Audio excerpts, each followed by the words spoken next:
Mozambican police fired tear gas at hundreds of opposition supporters converging on the capital Maputo on Thursday, in the biggest demonstration yet against last month's disputed election.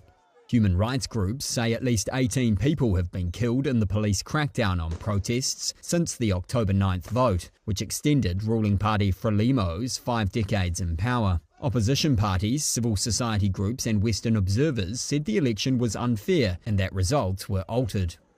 A Frelimo spokesperson did not respond to requests for comment.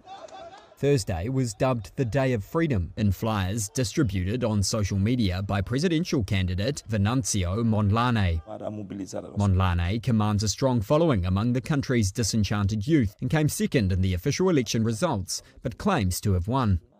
Security forces patrolled the main highway into the capital on Thursday morning. A Reuters witness said crowds of people tried to make their way into the city on foot. Elsewhere in the city, groups of protesters burned tyres and blocked roads. South Africa closed its main border crossing on Wednesday for security reasons and advised its citizens against all but essential travel to Mozambique. A South African logistics company on Thursday said it had suspended port and terminal operations in the country.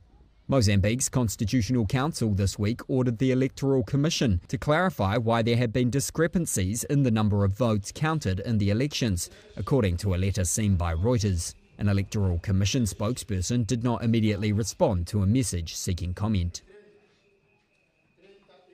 America has given us an unprecedented and powerful mandate. When Donald Trump is sworn in as U.S. president for the second time in January, he will face far fewer limits on his power. Some of the guardrails Trump encountered during his first presidency no longer exist, says Reuters correspondent Andy Sullivan. Trump has a lot more allies on Capitol Hill. Think the independent-minded senators, people like John McCain, who gave him so much trouble first time around. They're largely gone. They've been replaced by lawmakers who owe their careers to Donald Trump. They're much more willing to do what he wants. We have a country that needs help. That means Trump will have an easier time getting conservative judges and other government personnel appointed. And then there's the U.S. Supreme Court.